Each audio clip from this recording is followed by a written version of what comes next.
आज का टॉपिक है mid point theorem. Mid point theorem class 9 के चैप्टर क्वाड्रिलेटरल में है, बट ये पूरी थ्योरम बेस्ड है ट्राइंगल से। ट्राइंगल में आपको एक ट्राइंगल गिवन होगा ए बी सी ट्राइंगल में point D and E, A B side और ए सी साइड के मिड पॉइंट्स गिवन होंगे।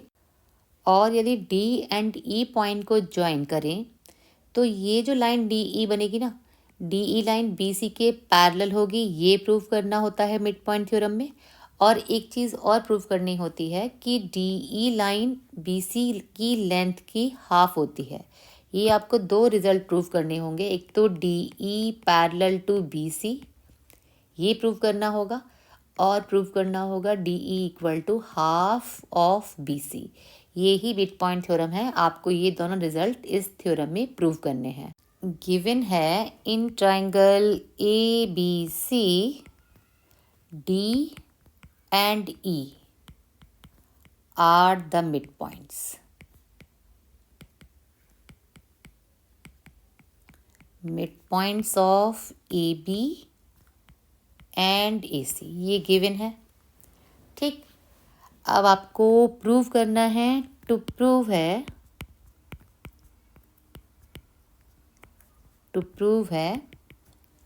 D E parallel to B C, ये प्रूव करना है, and D E equal to half B C, ये prove करना है। अब इसे प्रूव करने के लिए एक कंस्ट्रक्शन की जाएगी। इसमें सी से एक लाइन ड्रॉ की जाएगी, इसका नाम डालते हैं सी एफ, जो पैरेलल होगी ए बी के। इस लाइन के पैरेलल होगी ए बी के। ये हमने जो कंस्ट्रक्शन की है सी एफ लाइन, ये इसके पैरेलल ड्रॉ की है। और इसके बाद यहाँ से डी ई को प्रोड्यूस करेंगे। तो ये हो जाएगा, इसका नाम डालते हैं जी। ये लाइन डी ई लाइन जो प्रोड्यूस की गई है और सी एफ लाइन, ये एक दूसरे को जी पर इंटरसेक्ट करेंगी। कंस्ट्रक्शन में लिखेंगे, कंस्ट्रक्शन जाएगी इसकी, draw C F parallel to B A और A B and produce D E to G. D E को जी तक बढ़ाया गया है। अब ये हो गई कंस्ट्रक्शन। अब आते हैं प्रूफ पर। Proof in triangle A D E and triangle A D ई लिया है तो लेंगे सी जी ई। देखिए दो ट्राइंगल लिए हैं हमने, ये ए डी ई और एक लिया है सी जी ई। ये दो ट्राइंगल ले रहे हैं, इन्हें कॉन्ग्रेंट प्रूफ करेंगे। ठीक है, ये वाला triangle A D E and C G E. अब देखें, पहले देख लेते हैं कि कॉन्ग्रेंट होंगे कैसे। देखिए ये डी जो पॉइंट था वो ए बी का मिड पॉइंट गिवन था, ये गिवन था। और एक चीज़ और गिवन थी कि ई भी ए सी का मिड पॉइंट है। तो ये ट्राइंगल और ये ट्राइंगल लेने में, इन दोनों में एक तो हमें ये मिल रहा है कि ए ई इक्वल टू ई सी है, ए ई इक्वल टू ई सी, ये गिवन है। एंड देखें ये ए डी लाइन इस लाइन के पैरेलल है, कंस्ट्रक्शन की थी हमने।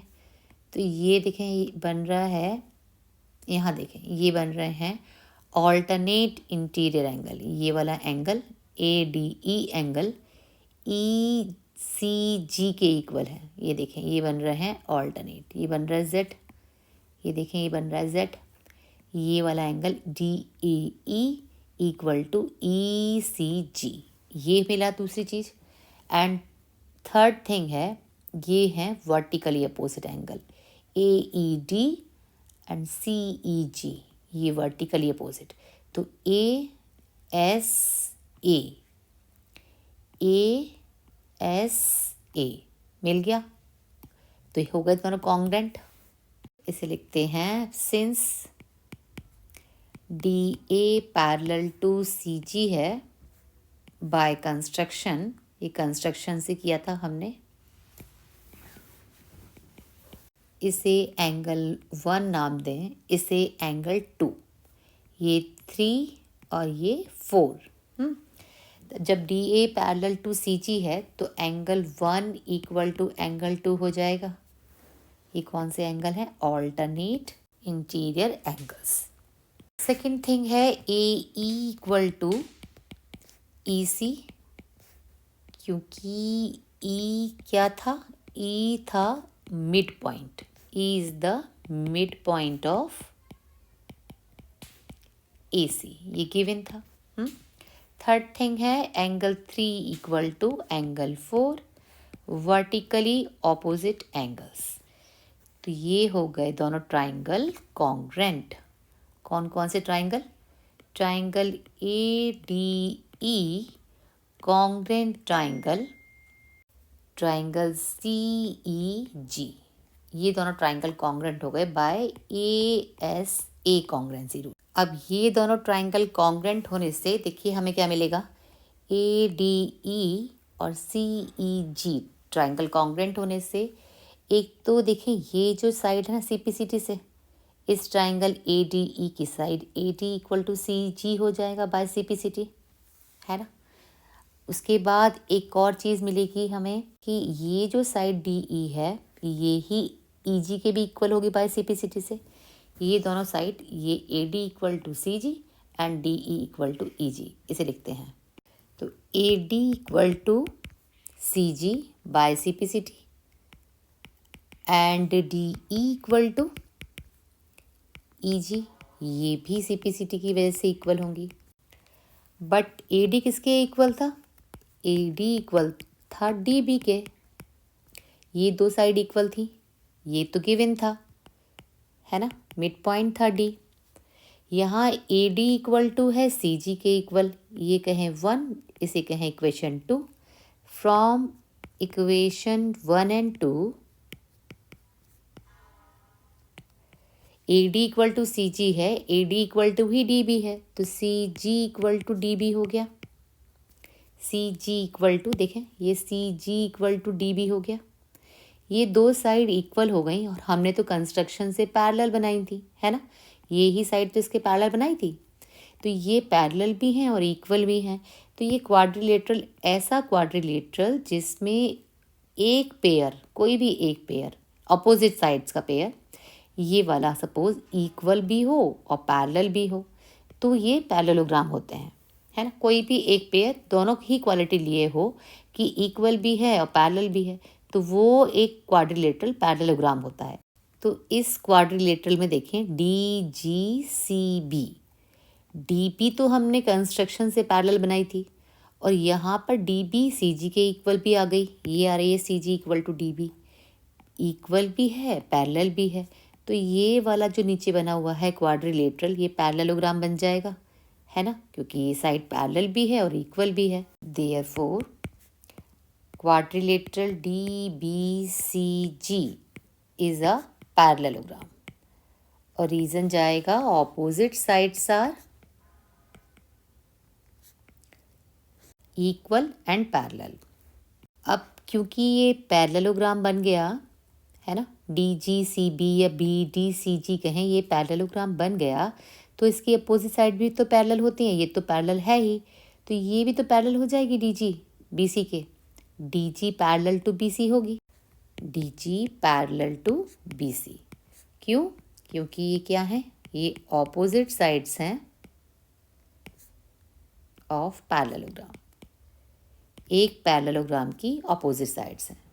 तो इससे क्या हुआ? इससे ये हुआ कि डी जी पैरेलल है तो डी ई तो ऑब्वियसली पैरेलल होगी। अब क्योंकि डी बी सी जी एक पैरेललोग्राम है तो डी जी इक्वल होगा, डी जी इक्वल होगा बी सी के। ये opposite sides of parallelogram equal होती है ना, पैरेललोग्राम आर इक्वल, इक्वल होती हैं इसलिए ये इक्वल है।